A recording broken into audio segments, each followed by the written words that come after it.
Halo semuanya, kembali lagi dengan saya. Nah, pada kesempatan kali ini kita akan membahas mengenai replikasi satu arah atau master-to-slave replication. Nah, sebelumnya perlu untuk mengetahui apa sih itu replikasi.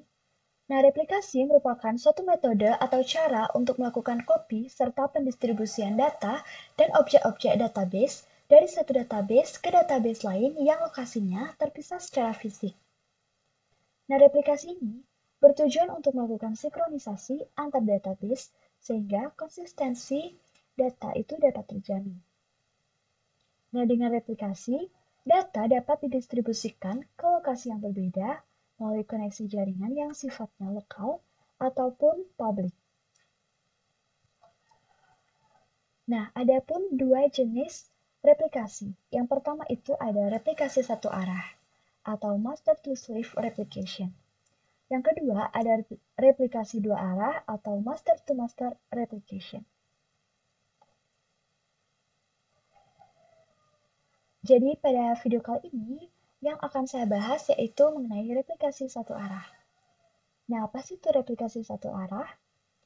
Replikasi satu arah itu merupakan suatu metode atau cara untuk melakukan copy dan pendistribusian database beserta dengan objek-objek di dalamnya dari satu database ke database yang lain yang bersifat satu arah saja. Artinya, setiap database pada replikasi jenis ini hanya akan memiliki satu peran, yaitu hanya berperan sebagai pengirim atau master, atau hanya sebagai penerima atau slave. Nah, apabila ada penambahan atau perubahan data pada server master, maka perubahan tersebut juga akan terjadi pada server slave. Namun, tidak sebaliknya. Jika ada penambahan atau perubahan data pada server slave, maka perubahan tersebut tidak akan terjadi pada server master. Nah, ada pun tahapan dari replikasi satu arah. Nah, yang pertama, pada server master, itu yang pertama kita akan melakukan konfigurasi file my.ini. Nah, setelah itu kita dapat melakukan create user, kemudian show master status. Setelah itu, kita menuju ke sleeve. Nah, di sleeve, kita melakukan konfigurasi file my.ini. Setelah itu, kita dapat melakukan set master host, kemudian start sleeve. Setelah itu, show sleeve status. Nah, setelah berhasil, kita dapat melakukan pengujian di server master. Nah, ada pun software yang diperlukan dalam melakukan replikasi ini. Yang pertama itu ada VirtualBox, kemudian ada Windows 10. Nah, di sini saya menggunakan Windows 10 pada server master saya. Kemudian ada Sun, Windows 7 yang merupakan OS pada server sleeve, dan tentu saja kita harus menggunakan command prompt.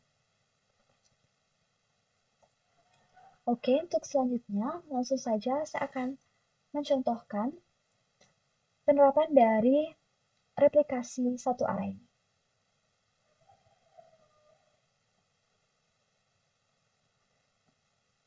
Baik, di sini saya sudah berada di server master.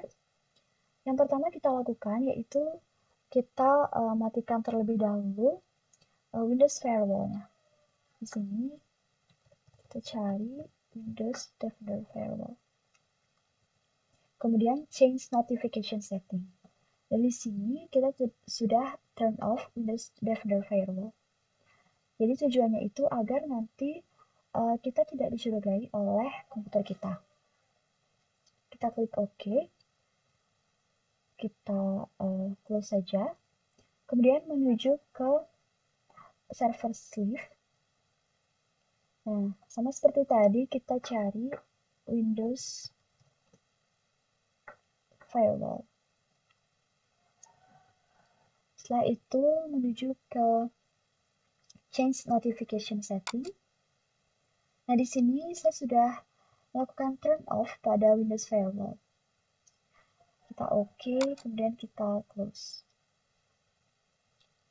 Nah, setelah itu, saya akan melakukan setting IP address di keduanya, yaitu pada master maupun sleeve. Oke, yang pertama pada master, kita menuju ke menu setting.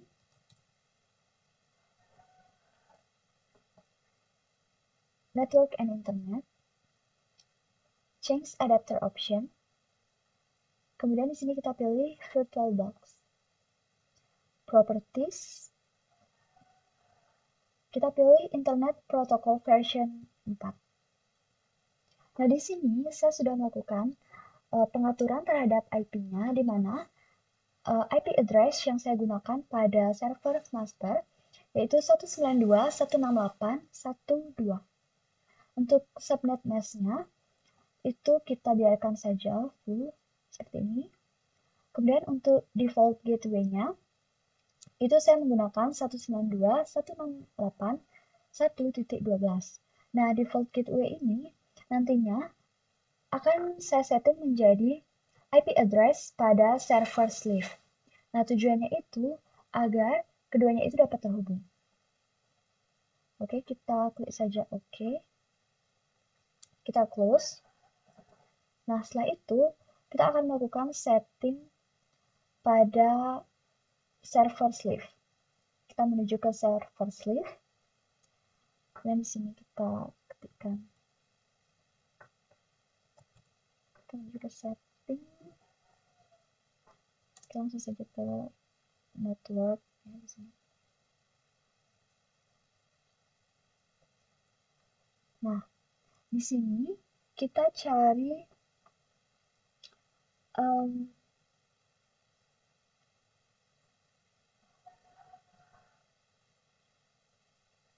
pada panel home, kemudian network and internet, masuk ke network and sharing center. Setelah itu kita ke change adapter setting. Nah, di sini kita klik properties. Sama seperti tadi, kita menuju ke Internet Protocol version 4. Nah, di sini IP address-nya saya gunakan 192.168.1.12, yaitu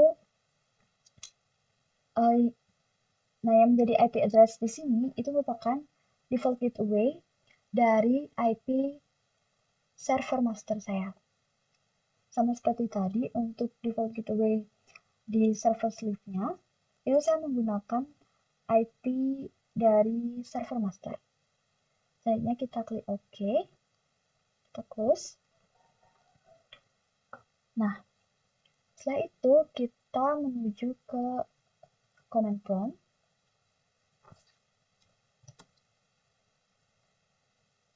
Nah, untuk memastikan apakah keduanya itu sudah terhubung, kita dapat melakukan ping terhadap IP-nya. Di sini, saya akan melakukan ping terhadap IP dari server master saya, yaitu 192.168.1.2. Oke, kita tunggu. Nah, jika sudah seperti ini artinya itu sudah terhubung. Oke, untuk lebih memastikannya lagi, kita akan melakukan ping juga terhadap server master. Ini kita close dulu. Kita menuju ke command prompt. Nah, di sini kita akan melakukan ping terhadap server sleeve-nya, yaitu 192.168.1.12. Nah, oke, ini artinya telah terhubung. Nah, setelah ini, yang selanjutnya kita lakukan yaitu melakukan konfigurasi file my.ini yang berada di server master untuk mengaktifkan log. Ini kita close dulu. Kemudian kita cari ke OSC. Kita cari send. Kemudian masuk ke MySQL. Setelah itu di directory bin. Nah, di sini kita cari file yang bernama my. Oke, yang perlu kita lakukan di sini yaitu menambahkan 4 buah baris perintah ini. Jadi, yang pertama itu ada load bin sama dengan mysql bin. Nah, ini berfungsi untuk mengaktifkan file login yang mana file ini itu berisikan rekaman pembuatan database kita di MySQL. Nah, jadi pada baris pertama ini, itu juga menandai bahwa file lognya diberi nama, kemudian diaktifkan, dan di-log di file yang bernama mysql bin. Nah, untuk baris yang kedua ini, itu server ID sama dengan 2. Nah, di sini kita melakukan setting terhadap server ID yang ada di master. Nah, untuk penomorannya ini, itu bebas-bebas saja. Yang penting tidak sama dengan server ID yang berada di sleeve. Kemudian untuk line ketiga dan keempat, nah ini bersifat opsional, dapat kita isi ataupun tidak. Nah, untuk line ketiga ini, itu artinya ketika ada commit atau eksekusi query, nah maka akan langsung masuk ke file log. Jadi ketika di-refresh, nanti query barunya akan langsung masuk ke file log. Kemudian untuk baris yang keempat yaitu sync bin log sama dengan 1. Nah ini artinya kita mengaktifkan sinkronisasi ke bin log terhadap database yang dihubungkan. Jadi jika file my.in-nya ini belum ada di setting, maka keempat baris ini tidak akan ada. Jadi kebetulan saya sudah melakukan penyetingan atau konfigurasi terhadap file my ini menjadi seperti ini. Nah, selanjutnya yang kita lakukan yaitu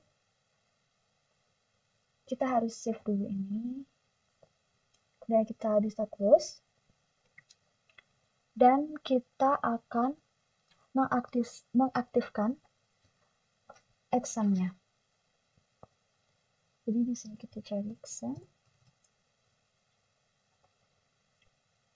kita aktifkan MySQL-nya. Oke, setelah aktif, sekarang saatnya kita akan masuk ke command prompt. Jadi kita masuk lagi ke command prompt. Selanjutnya kita login ke MariaDB, yaitu dengan cara mengetikkan cd/exam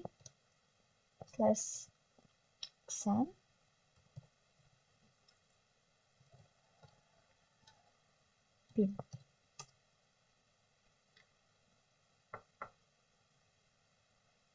Oh ya, sorry, ada kesalahan penulisan. Di cd exam mysql bin. Dan di bin kita ketikkan mysql bin root. Nah, ini kita sudah masuk ke MariaDB. Nah, setelah itu, tahap selanjutnya yaitu kita harus membuat user untuk dapat diberi akses pada replikasi satu arah ini. Nah, yang pertama, itu kita akan melakukan create user. Jadi perintahnya itu seperti ini. Create user diikuti dengan nama user yang akan digunakan. Di sini saya menggunakan admin 1. Kemudian add %identified by, kita samakan saja admin 1. Oke. Nah, jadi di sini setelah membuat user dengan perintah create user yang bernama admin1. Nah, ini tanda @ dan persen ini artinya untuk memberikan akses kepada user. Identified by, nah ini artinya dengan password admin1. Di sini sudah sukses. Kemudian setelah kita create user, yang kita lakukan selanjutnya yaitu kita harus memberikan privilege atau akses ke seluruh database dan tabel kepada user. Nah, dengan cara atau dengan sintaks seperti berikut. Kita tuliskan grant all on bintang titik bintang to, kita ketikkan nama username-nya yaitu admin1, jangan lupa @ dan persen, kemudian identified by admin1,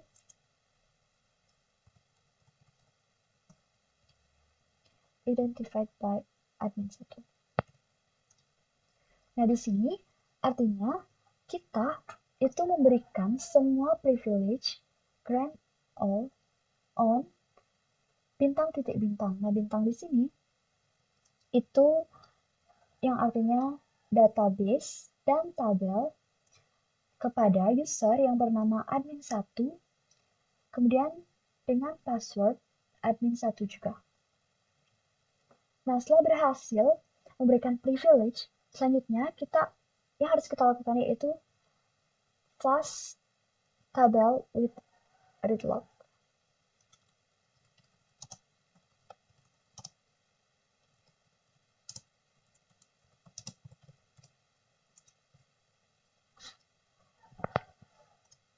Nah, jadi flush tabel with read log ini itu artinya tabelnya itu kita kunci dan hanya dapat diakses untuk dibaca. Nah, mengapa sih penting kita melakukan flush tabel ini?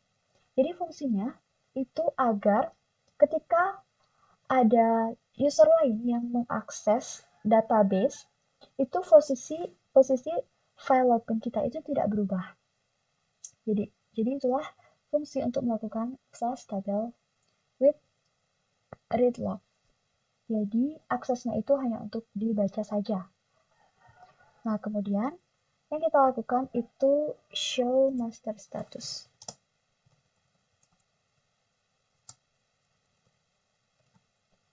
Kita coba. Nah, di sini kita akan diberikan nama log filenya yaitu mysql bin 0009 dengan positionnya 670. Nah, ini menunjukkan nama file login-nya, kemudian yang ini itu menunjukkan position atau baris terakhir dari file login-nya. Nah, penting untuk mengingat nama file dan position ini karena nanti di server sleeve kita akan menggunakannya. Jadi penting untuk dicatat. Oke, setelah itu kita akan unlock tabelnya. Jadi dengan perintah atau query unlock tables. Nah, setelah seperti ini, sekarang saatnya kita menuju ke server sleeve.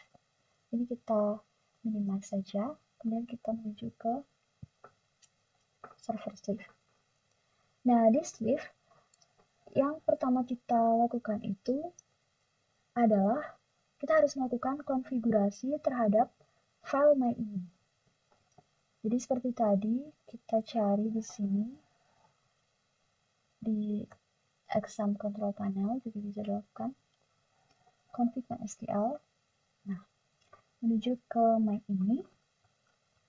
Nah, di sini di bawah mysqld ini itu kita ketikkan server ID sama dengan 12.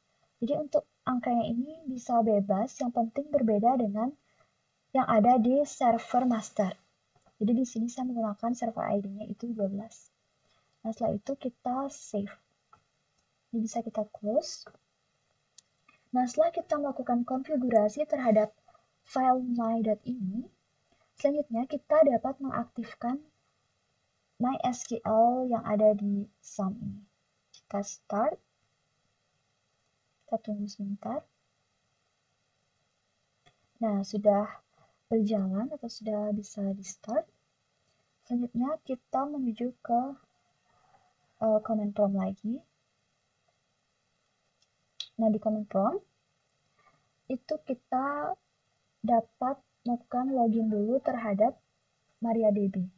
Caranya itu sama seperti tadi, kita klikkan cd/exam/mysql bin. Oke, di MySQL bin kita ketikkan MySQL bin root. Nah, ini kita sudah masuk di MariaDB.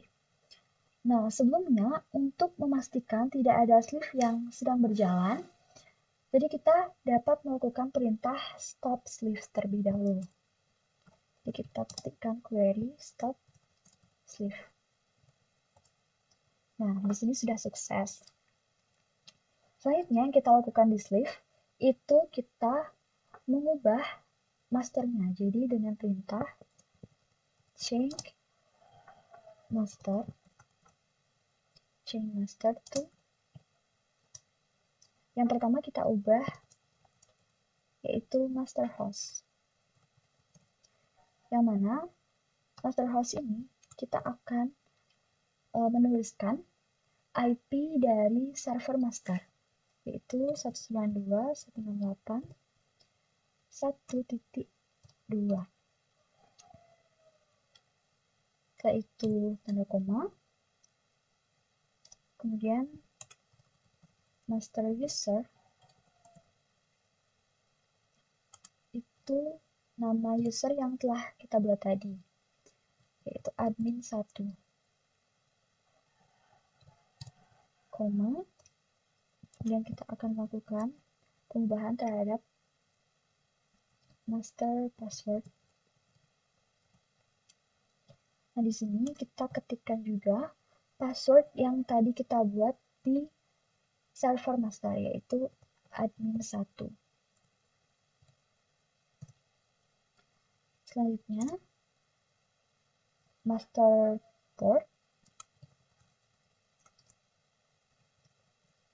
Untuk master portnya itu 003706. Selanjutnya, master log file.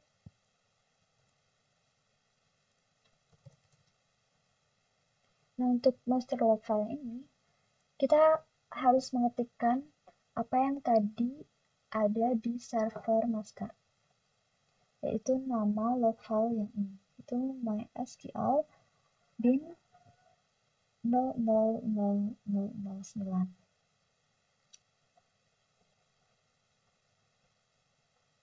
Oke, sama dengan mysql bin titik 12345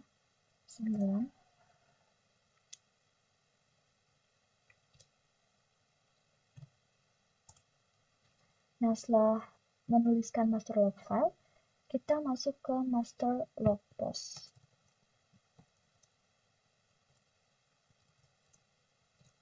Master log post ini yaitu menunjukkan position yang telah diberikan tadi, yaitu berada di 670.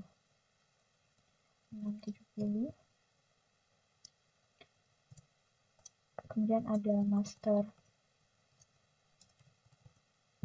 connect retry. Nah, di sini saya akan memberikan 10 saja. Jadi master connect retry ini itu menunjukkan seberapa kali itu percobaan untuk mengkonekkan itu dapat diizinkan. Seperti itu. Nah, selanjutnya kita enter. Nah, di sini sudah sukses atau query-nya sudah oke. Yang sekarang kita perlu lakukan yaitu kita memulai sleeve-nya dengan query start sleeve. Nah, oke, di sini sudah oke. Selanjutnya kita akan menampilkan sleeve statusnya yaitu dengan query show sleeve status. Jangan lupa untuk menambahkan backslash G. Nah, tujuannya untuk menambahkan backslash G ini itu untuk merapikan tampilan dari sleeve statusnya. Nah, di sini kita lihat. Nah, di sini sudah sukses karena sudah ada waiting for master to send event. Jadi, replikasi satu arah ini sudah kita berhasil buat.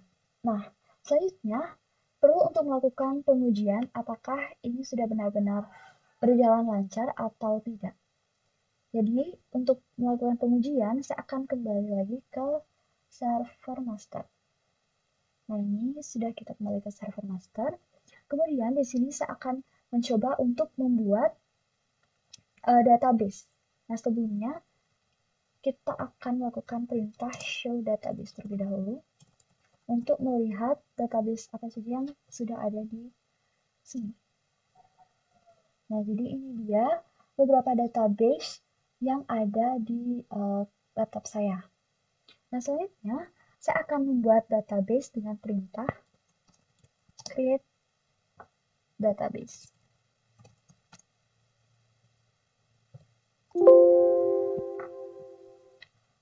Oh, di sini ada error, saya lupa untuk mengetikkan nama database-nya.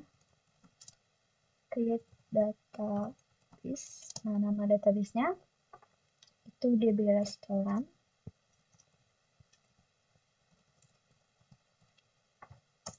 Nah, oke.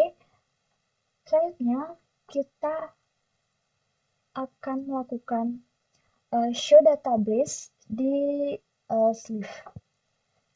Jadi di sini sudah berhasil melakukan create database DB Restoran. Sekarang kita lihat di server sleeve itu dengan perintah show database.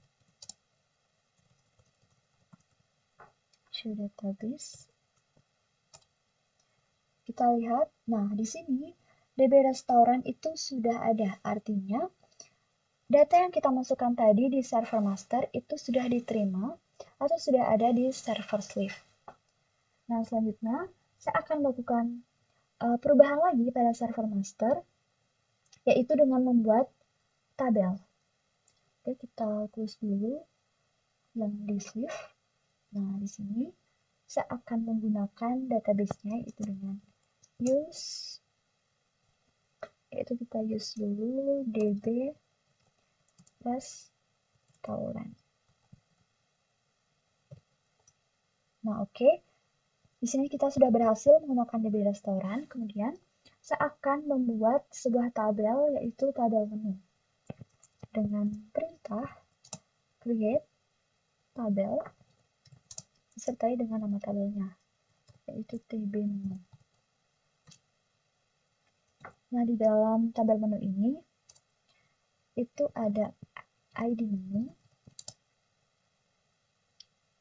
dengan tipe data integer,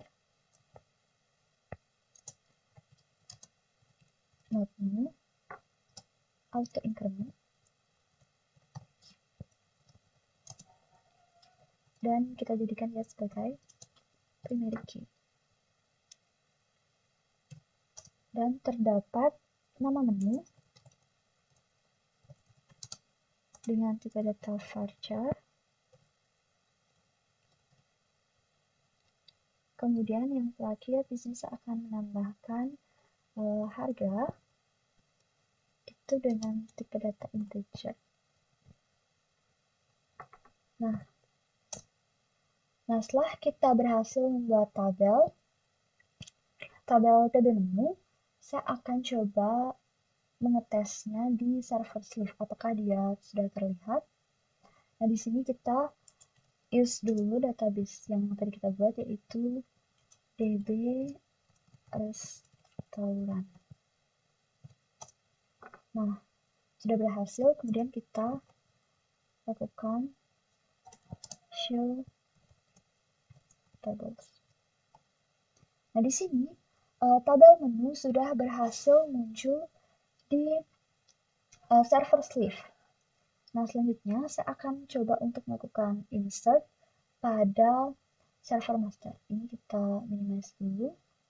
Kemudian kita lakukan insert into tabel menu dengan values-nya. Values yaitu yang pertama ada ID menu 1, kemudian nama menu, misalkan chicken burger. Kemudian untuk harganya misalkan 55.000. Oke. Di sini saya akan menambahkan 2 data saja sebagai contoh. Yang kedua itu namanya misalnya sirloin steak. Misalnya harganya 150.000. Oke. Nah, di sini sudah berhasil. Dan pada server master kita akan melakukan pendeskripsian terhadap tabel, yaitu dengan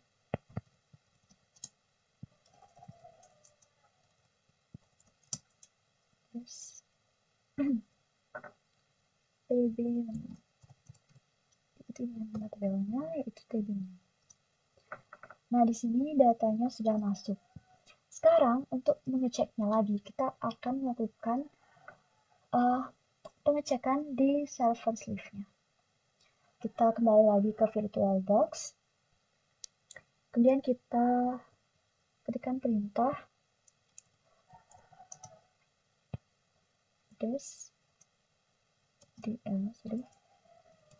tb menu. Nah, di sini data yang tadi kita inputkan itu sudah masuk. Ini ada ID menu, nama menu, harga, ada type-nya juga integer, ID menu dengan tipe data integer, not null, primary key, dan default. Seperti itu.